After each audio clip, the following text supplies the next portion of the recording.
Ce programme vous est offert par Illico Cash.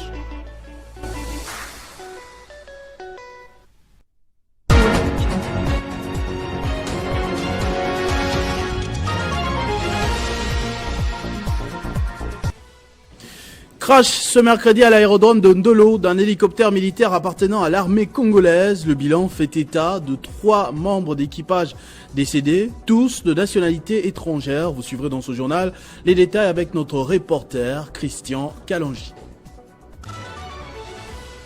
En Ituri, on parle de la force de frappe de l'armée congolaise. 7 localités minières ont été récupérées dans les territoires de Djougou après une semaine de combat contre les miliciens de la coalition Zaïre venus attaquer la police. Après un constat sur la question des embouteillages à Kinshasa, la relance de la voie ferrée s'avère indispensable à ce jour. C'est ce qui justifie la mission d'inspection du vice-premier ministre en charge des transports Jean-Pierre Bemba au site de l'ONATRA ce mercredi. Mesdames et messieurs, bonsoir. Sur invitation de son homologue ougandais, Yoweri Museveni, le président de la République démocratique du Congo, Félix Antoine Tshisekedi Tshilombo est arrivé ce mercredi 30 octobre en Ouganda où, après 3 heures de discussion, les deux présidents ont résumé leurs échanges devant leurs délégations respectives, marquant ainsi un pas en avant dans la coopération bilatérale. Le chef de l'État a d'abord exprimé sa gratitude pour les discussions très enrichissantes et très prometteuses menées avec son homologue ougandais, des échanges qui ont porté essentiellement sur le processus de paix dans la partie est de notre pays. Les forces armées de la République démocratique du Congo ont repris le contrôle des localités minières et dans le territoire de Djougou, en Ituri, après une semaine de combat contre les miliciens de la coalition Zaïre venus attaquer la police pour libérer l'un de leurs arrêtés plus tôt. L'armée a découvert un cachot souterrain à Moulandaï. Grâce à cette opération, plus de 7000 déplacés ont pu regagner leur foyer. On écoute le lieutenant Jules Ngongo pour plus de détails. Les forces armées de la République démocratique du Congo, ici en Ituri, sous le commandement du lieutenant-général Luboya Nkasha-Madjoni, ont imposé la paix, ont rétabli l'ordre public qui était troublé dans le territoire de Djougou, dans sa partie minière. Nous sommes dans la chefferie de Banyali Kilo. Là, jadis était un terrain, un théâtre des opérations de conquête où le groupe armé Zaïre comme Codeco cherchait à contrôler les mines et à mettre notre population en difficulté.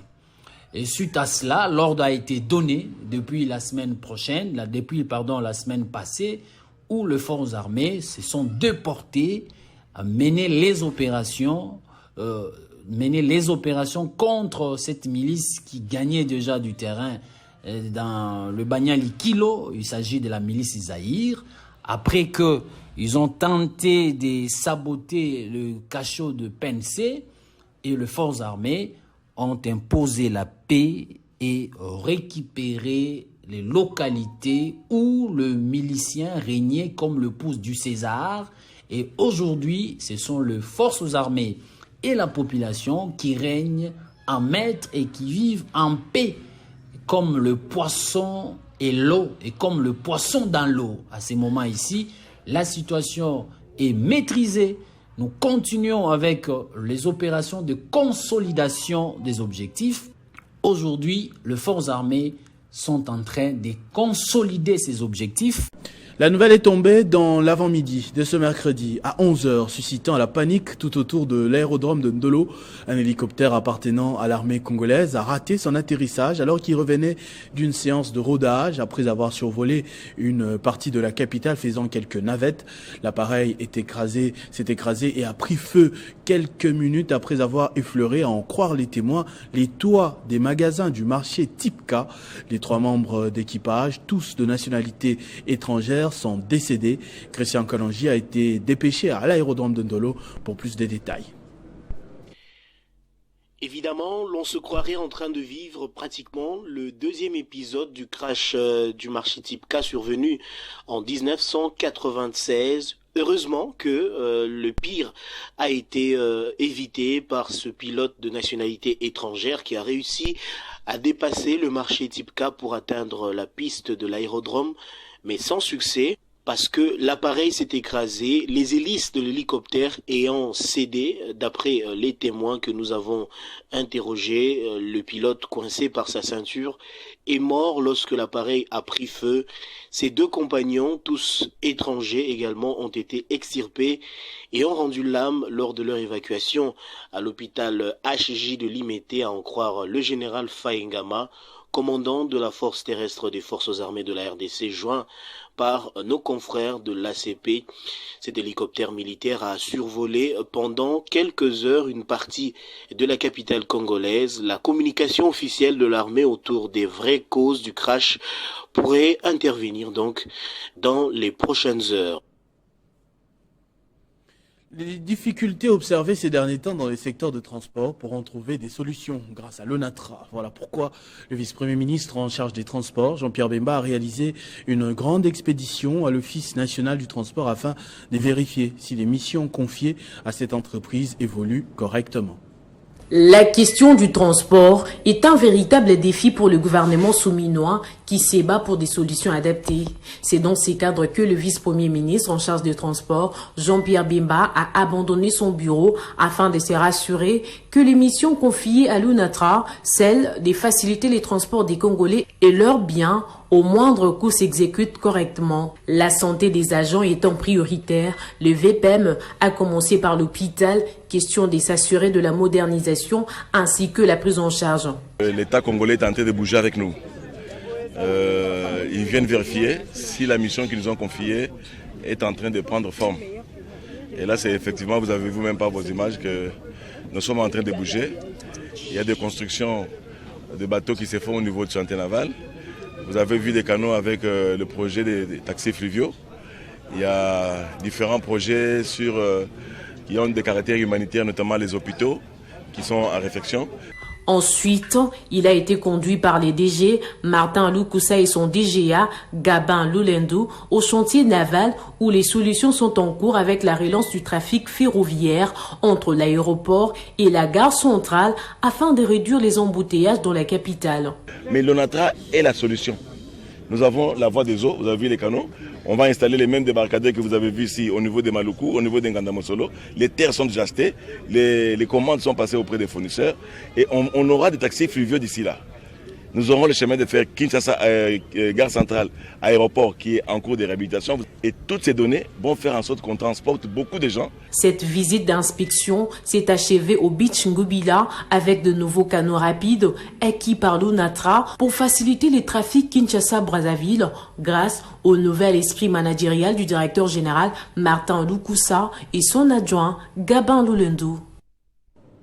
Le gouvernement souminois va assister les sinistrés de la commune de Barumbu après les pluies diluviennes du début de l'année qui ont causé plusieurs dégâts et pertes en vies humaines ainsi que matérielles. C'est ce qui ressort de l'audience de la ministre des Affaires sociales, Action humanitaire et solidarité Nathalie Aziza Mounana qui a reçu le député national Van Valessa de Lukunga qui est allé plaider pour ses électeurs. Depuis janvier 2024, des familles vivent à la Belle Étoile, à la maison communale de Barumbu. Elles sont victimes des pluies diluviennes qui se sont abattues sur la ville de Kinshasa. La commune ayant décidé de le mettre dehors, les députés nationaux élus de la Lukunga, Van Valessa, a fait les pieds des grues à différents ministères pour tenter de trouver une solution pour ces sinistrés.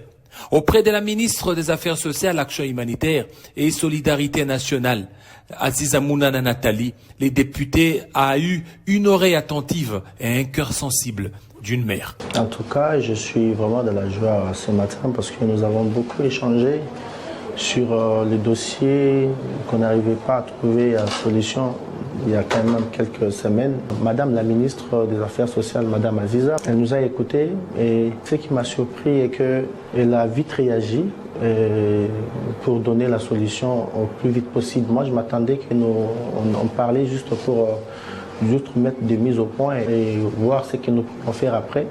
Mais elle m'a dit, Van, moi je ne travaille pas comme ça. Alors nous allions faire en telle sorte que nous puissions faire réagir au plus vite pour que ces familles, ces sans-abri, puissent quand même retrouver le droit d'avoir de maison aussi, d'être comme tout le monde. À peine les échanges terminés, la ministre des Affaires sociales, Action humanitaire et Solidarité nationale a dépêché une équipe sur place pour évaluer les besoins, afin d'organiser une descente. En marge du 65e anniversaire de création du Commissariat général de l'énergie atomique, le CGEA a organisé la deuxième édition du colloque de lutte contre le cancer axé sur le thème CGEA. Ouvert ce mercredi, ce colloque va se clôturer le vendredi prochain avec l'ambition de passer en revue avec des éminents orateurs et spécialistes les questions liées à la politique nationale de lutte contre le cancer, la prise en charge des cas cliniques typiques, les apports des analystes biomédicales, l'apport cytologique dans le dépistage des cancers. C'est le directeur de cabinet adjoint du ministre de la Recherche scientifique et Innovation technologique qui en a donné le go au nom de Gilbert Kabanda empêché. Dans son mot de bienvenue, le professeur Dr Steve Mwanza Kamunga, commissaire général au CGA, a rappelé les différentes péripéties ayant conduit à la mise en œuvre avec l'appui de l'Agence internationale de l'énergie atomique, des projets de construction du centre de diagnostic multidisciplinaire et de radiothérapie, du centre de radiopharmacie, ainsi que de l'École nationale supérieure de sciences nucléaires de Kinshasa. Notre président de la République, le chef de l'État, Félix-Antoine Tshisekedi Tshilombo, à la fin de sa présidence tournante de l'Union africaine, avait entendu parler de cette initiative du DG de l'AIEA, qui n'était pas encore lancée publiquement. Le ministre de la Santé, pour sa part, s'est réjoui que ces travaux soient organisés au mois d'octobre, consacrés à la lutte contre le cancer du sein, avant d'encourager le développement de programmes de formation de professionnels de santé, afin qu'ils soient à jour des avancées enregistrées dans la lutte contre le cancer. Comme vous le savez, le cancer constitue l'une des principales causes de mortalité dans le monde. Et bien entendu, la République démocratique du Congo n'est pas épargnée. Selon les statistiques récentes, les cas de cancer sont en constante augmentation, ce qui représente un défi majeur pour notre système de santé. Quant au coordonnateur de la couverture santé universelle, il a affirmé que ces assises sont une réponse appropriée à la lutte contre le cancer dans le pays. Les cours ont repris ce mercredi pour les étudiants sur toute l'étendue du territoire national. Au nom de la première ministre Judith Suminwa Tuluka, la ministre de l'ESU a procédé à la cérémonie de l'ouverture officielle de l'année académique 2024-2025 à la Haute École de Commerce à Kinshasa, autrefois ISC. C'était en présence entre autres du recteur de l'Université de Lubumbashi, le professeur ordinaire Gilbert Kishiba Fitula. Ce lundi 28 octobre 2024 marque un jour important pour l'enseignement supérieur et universitaire en République démocratique du Congo. À la Haute École de Commerce de Kinshasa, la ministre de l'Enseignement supérieur et universitaire, Marie-Thérèse Sombo, a donné le coup d'envoi officiel de l'année académique 2024-2025. Une cérémonie en grande pompe qui a rassemblé plusieurs responsables académiques venus des 4 coins du pays, dont le recteur de l'Université de Lubumbashi, le professeur Gilbert Kishiba Fitula. Dans son allocution, la ministre a abordé des points essentiels pour l'année académique à venir. Afin de permettre une rentrée académique apaisée, ces problèmes seront pris en compte d'urgence. Il s'agit des arriérés de mois de mars, avril, mai et juin 2023, la distribution des véhicules aux professeurs dû au remboursement du manque à gagner, des primes de recherche du personnel scientifique et académique. Parmi les invités des marques, le professeur Gilbert Kishiba, recteur de l'Université de Lubumbashi, s'est montré satisfait de l'engagement de la ministre. Il a salué le respect du calendrier académique, un défi souvent difficile à relever les années précédentes. À la gouvernance académique telle que prônée, entendue et attendue par le président de la République, chef de l'État, par la première ministre, qui est en exécutif par rapport à cette vision et cette planification du président de la République. Abordant la question de la réussite académique, le recteur a lancé un appel aux médias et aux utilisateurs des réseaux sociaux pour un usage responsable de leur plateforme. 30 octobre 1997, 30 octobre 2024, c'est aujourd'hui que l'école internationale trilingue Le Cartésien a célébré ses 27 ans d'existence. Vous le savez, il s'agit d'un établissement qui fait la fierté du secteur dans le pays. Et pour ce faire, a profité pour clôturer l'année scolaire en présence de son promoteur, le député national Steve Mbikayi, qui a remis à Aquasplash aux lauréats de ses mains propres leur diplôme. Pour ses 27 ans d'existence, l'école internationale bilingue devient trilingue, l'espagnol s'ajoute au français et à l'anglais pour enrichir encore les écoliers de cette institution, du PCA le député national Steve Mbikayi Mabuluki. 21 lauréats de la 6e édition, des remises du bac international,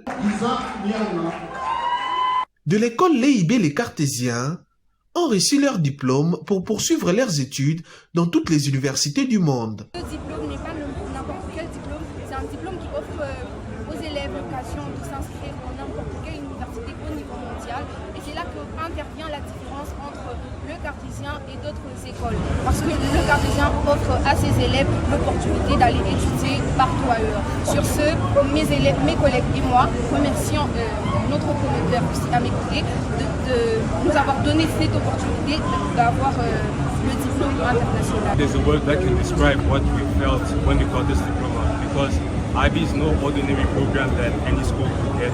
Fier du travail accompli pour l'éducation, le député national Steve Mbikayi est le premier à avoir instauré ce système de baccalauréat international en RDC avec son école Le Cartésien. L'homme dans son élément n'a pas manqué de s'exprimer à cette occasion. J'ai fait le suivi de mes anciens élèves. D'ailleurs, le mois passé, j'étais au Canada et aux États-Unis pour vérifier comment ils évoluent. J'ai vu que c'est très encourageant parce que tous nos enfants qui ont le diplôme international excellent par rapport à ceux qui avaient eu auparavant un diplôme national. Donc, je suis très fier de mes élèves. Plusieurs spectacles instructifs en français, en anglais comme en espagnol ont dominé ces jours d'anniversaire produits par les élèves du Cartésien, Limité et Ngaliema.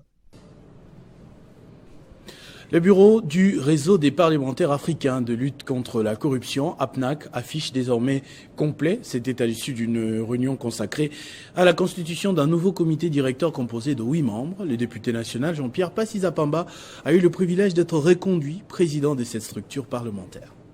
Le réseau des parlementaires africains de lutte contre la corruption APNAC a son nouveau comité directeur composé de 8 membres. Je pense qu'il fallait vite mettre une petite commission pour quelques critères qui puissent départager les uns et les autres. La cérémonie a eu lieu ce mercredi au cours d'une grande réunion qui a vu le député national Jean-Pierre Passisa-Pamba être reconduit président de cette structure parlementaire.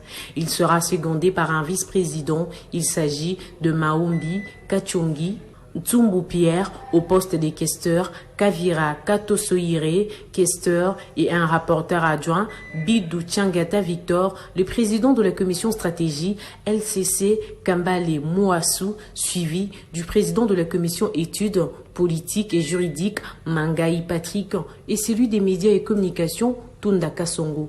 La fois passée, vous avez participé à l'activité avec nous. C'était la reprise des activités du réseau des parlementaires. Et comme le comité exécutif était amputé de certains membres après les élections de 2023, aujourd'hui, la grande réunion a consacré, n'est-ce pas, la constitution du comité exécutif qui est composé en principe de 8 membres. Et donc, nous venons d'accomplir cette activité. De 2, nous avons parlé également du renforcement des capacités des membres du réseau des parlementaires contre la corruption. Et on a échangé également autour des activités qui vont être entreprises par le réseau des parlementaires qui a une mission noble. Vous savez tous que la corruption gangrène aujourd'hui la République démocratique du Congo. Il y a des députés qui se sont décidés et qui veulent lever le ton pour que l'on puisse améliorer la gouvernance dans notre pays. Outre le point sur la composition de nouveaux membres du réseau des parlementaires africains, plusieurs autres points importants ont été abordés au cours de cette même séance de travail, notamment le renforcement des capacités des membres de l'APNAC. Après la mise en place des commissions permanentes à l'Assemblée nationale, la question va bientôt s'inviter au Sénat et la dynamique des leaders politiques et communautaires de la Grande Orientale attire l'attention du bureau du Sénat quant à la représentativité de tous les espaces dans la direction des commissions permanentes. En séjour à Kisangani, son coordonnateur revient sur la mission à Kisangani du chef de l'État pour remercier la population boyomaise, les autorités provinciales pour l'organisation ainsi que les forces vives et autorités coutumières pour l'accueil et le séjour chaleureux réservé au chef de l'État. Nous remercions la population très sincèrement pour l'accueil réservé au chef de l'État, conformément au message que nous avons lancé. Nous remercions également les autorités provinciales pour l'organisation, la mobilisation, leur implication pour l'accueil et le séjour de son Excellence Monsieur le Président de la République, chef de l'État. Nous n'oublions pas les autorités coutumières pour les bénédictions dans notre terre où tout s'est bien passé, dans le calme, dans la sérénité. Effectivement, c'est également le moment de remercier son Excellence Monsieur le Président de la République parce que, comme vous le savez, il a tenu à sa promesse de venir à Kisangani, bastion du nationalisme congolais, où beaucoup de promesses qu'il avait faites ont été réalisées. Effectivement, il a pris en compte d'autres desiderata de la population, non seulement de la province de la Chopo, mais avec les concours des uns et des autres, il a pu également avoir un tableau de tout l'espace oriental et il a promis d'apporter les solutions. Nous saluons également l'implication de ceux qui sont venus de toutes les provinces, de la Grande Orientale, de Bouta, de Bazouélé, de l'Ituri, du Haut-Touélé, pour que cet accueil soit effectivement total. Nous aimerions également profiter de cette occasion pour demander au bureau du Sénat, parce que nous avons suivi la plénière, s'agissant de la mise en place des commissions permanentes, nous invitons le bureau du Sénat, par son président, de ne pas occulter la question de la représentativité de tous les espaces dans les commissions permanentes qui seront mises en place bientôt. Et la Grande Orientale attend bien également jouer dans ces commissions permanentes leur rôle. Donc il faudrait quand même que le bureau du Sénat puisse tenir compte de la représentativité de tous les espaces dans ce qui va advenir. Rendons-nous à présent dans la province de Olomami, dans le souci de voir comment faire un plaidoyer au pouvoir central pour la relance des travaux de l'usine de captage d'eau. La ministre provinciale de l'énergie, Mireille Moukaya, a inspecté personnellement cette usine.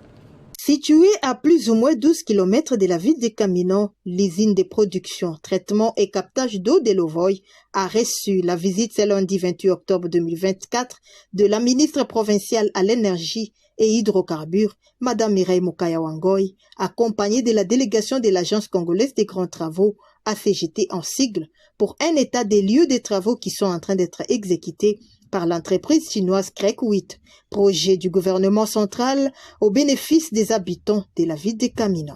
Partie de la source d'eau de Lovoy, en passant par les bassins d'aération, celui de décantation pour finir à celui de filtration, une étape importante à respecter dans le traitement d'eau, explication fournie par l'ingénieur Israël Kabila, chef de mission ACGT Olomami, agence qui supervise ces travaux. Attirée par l'importance qu'est rêvée cette grande réalisation, Madame Mireille Moukaya a disponibilisé tout son temps pour palper du doigt ces différentes constructions dont les travaux tendent vers la fin. L'usine de captage sera opérationnelle dès que tous les matériels seront disponibles. La construction de cet ouvrage vient résoudre le problème d'eau potable qui ronge la population de la ville de Kamino. Je suis très heureuse d'être venue ici pour faire l'état des lieux. L'accès à l'eau potable de sa population reste l'une des grandes priorités urgentes du gouverneur de province, Banzamouloumé Marmo. Au Tanganyika, le gouverneur Christian Kitungwa a pris part ce mercredi au lancement des travaux de construction de la route Kalemi-Manono au rond-point Tricot à la jonction du boulevard Joseph Kabila avec la route nationale numéro 5, des travaux exécutés par la CGT sous la direction du ministre des ITP. C'est à bord d'une peloteuse de la firme Faepon, les concessionnaires à qui la RDC a accordé le marché des mises en œuvre du projet de construction de la route Kalemi-Manono. Keniko Nzaounzao, directeur général de la CGT, a donné le go à ce travaux à Kalemi, à partir du rond-point Tricot, dans la commune de Lukuga, à la jonction de la route nationale numéro 5 avec le boulevard Joseph Kabila Kabangé. Cette activité réalisée au nom du ministre des Infrastructures et Travaux Publics a commencé à la base vie des Grecs neufs aux abords du nouveau stade Académie. Ici, se sont tenues des allocutions d'usage. Après le mot de bienvenue du gouverneur des provinces Christian Kitongwa, qui a notamment souligné les attentes de sa population au sujet de ce travaux. 3 intervenants de la République populaire de Chine ont salué cette collaboration entre leur pays et la RDC. Le consul général de la Tanzanie à RDC a également salué cette ouverture que le pays de Félix Antoine Tshisekedi fait à son pays sur le plan des collaborations économiques. Au nom du ministre des ITP, le directeur général de la CGT a expliqué que ce projet aura comme apport dans la vie de la sous-région. Nico Nzaounzaou a précisé que ces travaux de 446 km de route vont être complètes avec la construction d'un immense port. Au terme de ce projet, nous aurons pour la première fois une route structurante entièrement revêtue qui reliera sur toute sa longueur les chefs-lieux de province de cette province, assurant ainsi la connexion continue au bénéfice de la population. Cet axe réhabilité et modernisé permettra de restaurer la continuité de trafic sur tous les corridors, désenclavant ainsi la province de Tanganyika. 5 années seront nécessaires pour la réalisation de cet important projet qui se fera en 2 phases. Après plusieurs jours d'attente des forages dans le cadre du programme de développement des 145 territoires qui ne viennent toujours pas dans le Kasaï central, le sénateur Jean Tshisekedi Kabasele vient de doter personnellement la population de Benamande de 3 forages d'eau potable. Ces ouvrages inaugurés viennent répondre au SOS de la population de ce coin qui peine depuis plusieurs années pour consommer de l'eau potable. Après plusieurs années de souffrance pour s'approvisionner en eau potable, la ville de Kanonga bénéficie de 3 forages d'eau potable à Benamante. En réponse aux préoccupations de la population de ce coin, le sénateur Jean Tshisekedi Kabasele n'a pas tardé à répondre favorablement au SOS de Titataï et Bina Kabasele. Ces 3 ouvrages, inaugurés et financés sur fonds propres des 7 élus du parti présidentiel UDPS, s'inscrivent dans le cadre du programme de développement à la base des 145 territoires du chef de l'État, Félix Antoine Tshisekedi Tshilombo. Nous sommes aujourd'hui à Benamande, c'est pour inaugurer les 3 forages dont de l'honorable sénateur Jean Tshisekedi Kabasele au groupement de Benamande. Il y a les premiers forages qui se trouvent à Chitandaï et les 2 autres qui sont à Benakabasele. Nous avons réalisé ces 3 ouvrages certainement sous le financement propre de l'honorable sénateur Jean Tshisekedi Kabasele. Un offre de soulagement pour la population bénéficiaire. Vous pouvez me priver à manger, vous pouvez me priver l'argent, mais quand vous me donnez de l'eau, c'est un acte très important dans ma vie. Sincèrement, merci au sénateur Jean Tshisekedi Kabasele pour avoir pensé à notre population. Nous pouvons estimer atteindre la fin d'ici 2-3 mois. Donc notre envie ou souhait serait d'inaugurer cette maternité d'ici fin de l'année. Le sénateur Jean Tshisekedi Kabasele entend inaugurer incessamment d'autres ouvrages d'intérêt public. En sport, ce 30 octobre, la RDC se rappelle du combat du siècle. Il y a de cela 50 ans que la ville de Kinshasa a abrité le combat qui a opposé 2 géants de la boxe, Mohamed Ali et Georges Foreman, au stade Tata Raphaël, au-delà de marquer l'histoire de la boxe au monde. Ce combat inspire jusqu'aujourd'hui des générations des boxeurs congolais, approchés par nos reporters. Certains qui ne se souviennent encore de cette journée, mais regrettent quand même que le 50e anniversaire de cet événement qui a braqué les projecteurs sur le pays, dirigé à l'époque, souvenez-vous, par le maréchal Joseph Mobutu, passe presque inaperçu. On les écoute au micro de Damaris Kaïmé.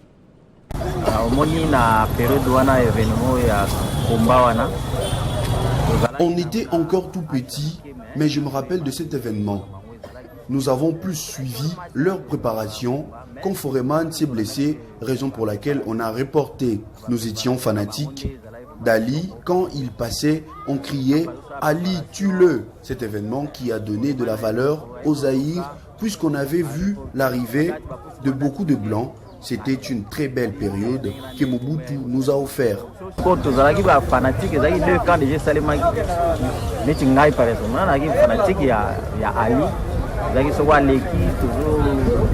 Au combat de Mohamed Ali et Georges Foreman, j'étais encore très jeune, je n'avais pas 10 ans et je vivais pratiquement dans mon village parce que je ne suis pas né à Kinshasa. Et là, nous avons vécu ça, nous qui étions à l'intérieur, on a vécu ça à travers nos radios.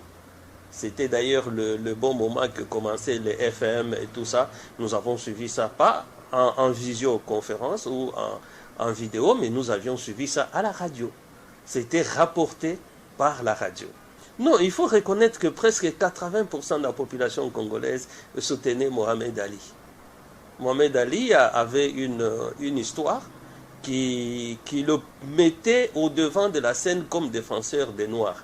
Quand bien même Mohamed Ali était un peu plus clair que Georges Foreman, mais tout le monde a cru, à travers ça c'est la puissance des médias, tout le monde a cru que Mohamed Ali était plus noir que Georges Foreman.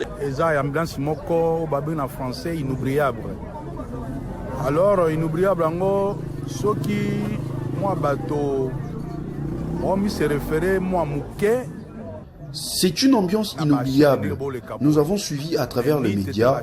D'ailleurs, grâce à vous, on peut s'en souvenir, mais malheureusement, la nouvelle génération ne connaît pas cette histoire.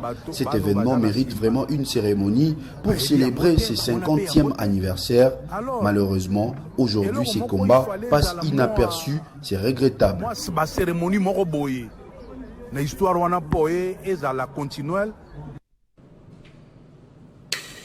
En prévision de 2 dernières journées des éliminatoires de la Coupe d'Afrique des Nations, dont la phase finale est prévue en 2025 au Maroc, les sélectionneurs managers de la RDC a rendu public la liste de 25 léopards sélectionnés pour ces 2 rendez-vous, des matchs sans enjeu pour la RDC, parce que déjà qualifiés pour la phase finale. Sur cette liste, où l'on note le retour de Yohan Wissa, Peter Kioso a été appelé pour la première fois afin de pallier à l'absence de Touanzebe blessé. Moukaou, très étincelant avec Lille, signe son retour au sein de la tanière. Ce journal est terminé, mesdames et messieurs. Je vous en rappelle tout de suite les principaux titres. Crash ce mercredi à l'aérodrome de Ndolo d'un hélicoptère militaire appartenant à l'armée congolaise. Le bilan fait état de 3 membres d'équipage décédés, tous de nationalité étrangère. Vous avez suivi dans ce journal les détails de notre reporter Christian Kalangi. En Ituri, on parle de la force de frappe de l'armée congolaise. 7 localités minières ont été récupérées dans les territoires de Djougou après une semaine de combat contre les miliciens de la coalition Zaïre venus attaquer la police.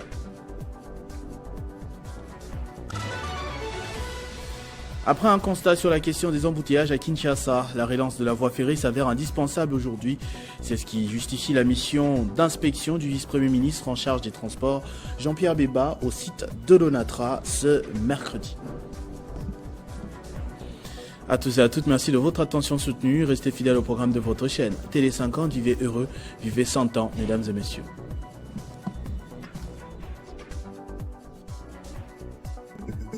Retrouvez toute l'actualité en continu sur www.tele50.cd. Ce programme vous a été offert par Illico Cash.